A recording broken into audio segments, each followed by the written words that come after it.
एक ऑस्ट्रेलिया के विदेश का एक आदमी था जिसका नाम था विक्टर सेरेब्रियाकोव।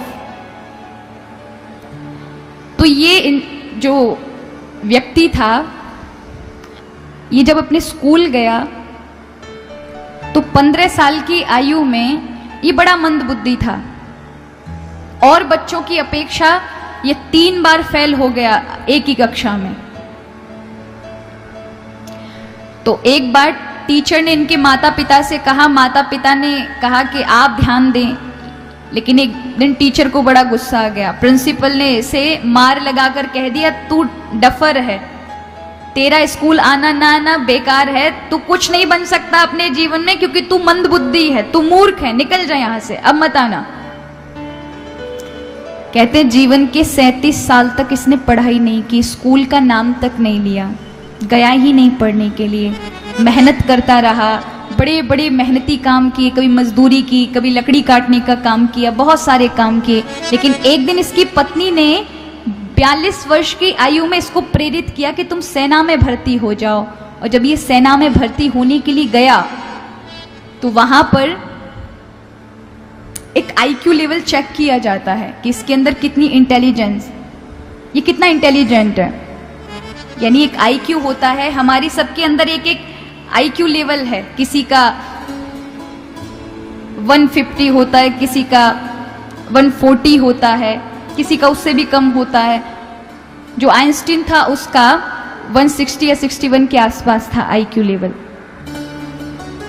लेकिन उसका 161 यानी 161 लेवल निकला।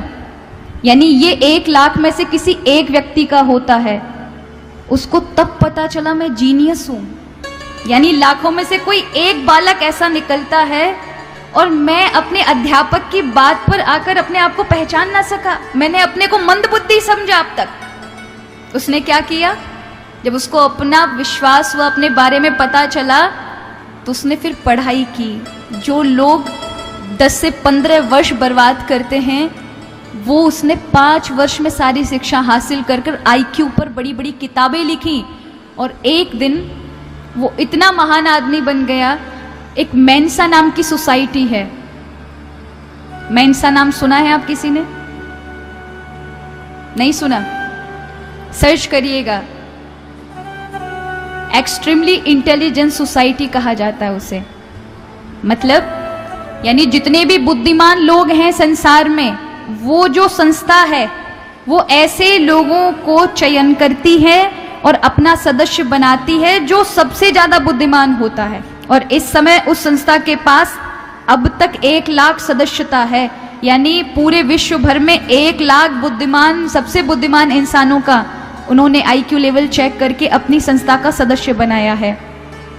उस संस्था का वो चेयरमैन बना और पूरे विश्व भर में उसने नाम रोशन करा। कब किया?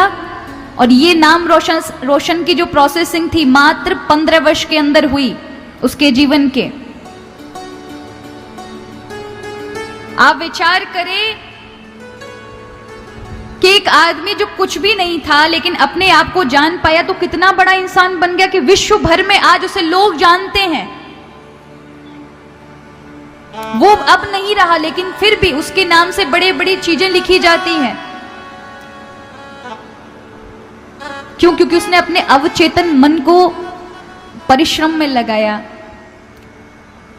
अब अवचेतन मन को कैसे जगाएं? उसके लिए आप जिस लक्ष्य की ओर अपने, अगर आपने बहुत सारे लक्ष्य बना रखे, कई युवा इसलिए लक्ष्य तक नहीं पहुंच पाते क्योंकि उनको संदेह होता है कि हमने जो राह चुनी है इससे अच्छा मेरे मित्र ने जो चुनी थी वो चुनना चाहिए था, मैंने इंजीनियर बनने का सोचा है, मुझे डॉक्टर, तो भटक जाते हैं।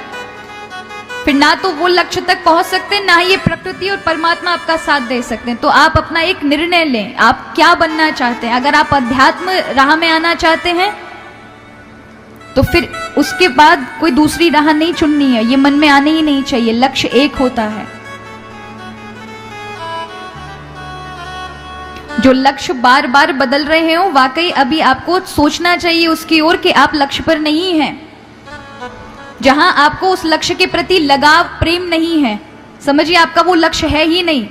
जिस लक्ष्य के लिए हमारे अंदर प्रेम होता है वही हमारा लक्ष्य होता है। लेकिन जिस लक्ष्य को लेने के बाद भी अनेक बातें आती हैं कि ये भी हो जाता, ये भी हो जाता, हमने कहीं गलत निर्णय, तो आपका लक्ष्य नहीं। अभी आप डिसाइड करें, निर्णय करें, सोचें आपको प्रिय क्या है, वो आपका लक्ष्य होता है। और उस ओर आपको महान बनने के लिए कोई नहीं रोक सकता। और उसके लिए आपको प्रयास करना पड़ेगा कि प्रतिदिन 10 मिनट अपने लिए समय निकालें, उस लक्ष्य की ओर ध्यान दें, उसका चिंतन करें, हरि का चिंतन करें और बार बार उस चीज को सोचें और आगे बढ़ें। उसका प्रभाव आपके अवचेतन मन पर पड़ेगा। तो इस तरह से ये कॉन्शियस सबकॉन्शियस माइंड काम करता है। तो यहाँ वो भाई अगर बहन बैठे होंगे तो उनको पता चल गया होगा कि कॉन्शियस माइंड सबकॉन्शियस माइंड ऐसे काम करता है और ऐसे लक्ष्य तक जाकर लग सकते हैं। अगर आप